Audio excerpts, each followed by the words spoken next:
Hiling ng Amerika na i-extradite si Apollo Kibuloy tatalakayin ng Justice Panel sa Kamara. Brigada Haji Caaminyo, ibrigada mo! Brigada! Live report! Nakatakdang siyasatin ng House Committee on Justice ang hiling ng gobyerno ng Amerika para sa extradition ni Kingdom of Jesus Christ founder Apollo Kibuloy. Ito'y matapos katigan ng komite ang panawagan ni Akbayan Party List Representative Percy Sendanya na magdaos ng motu proprio inquiry in aid of legislation hinggil sa ulat na nais na ipa-extradite si Kibuloy. Sa liham na binasa ni Justice Committee Chairperson at Batangas Representative Jervy Luistro, ipinunto ni Sendanya na dapat linawin ang proseso ng pagtanggap, pagsusuri at pag-aksyon ng bansa sa extradition requests. Umaasa ang kongresista na sa tulong ng pagdinig ng Justice Panel, magiging malinaw at transparent ang mga hakbang ng pamahalaan at matukoy kung may kakulangan sa umiiral ng mga batas at kasunduan.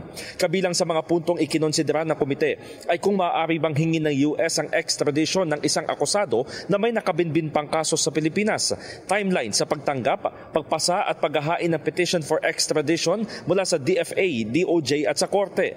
Gayon din kung anong korte ang dinig sa hiling na extradition, ano ang mga panuntunan sa pagpili ng temporary surrender o deferred surrender at kung ano ang mangyayari kung mahahatulan ang akusado ng parehong korte ng Pilipinas at US. Ipinaliwanag ni Luistro na ang umiiral na batas sa extradition ay ang treaty sa pagitan ng Pilipinas at US at ang Philippine Extradition Law na pinagtibay noong 1977. Ngunit wala umanong malinaw na probisyon sa mga nabanggit na issue ang dalawang batas, kaya marahil ay napapanahon ng repasuhin o amyendahan ito.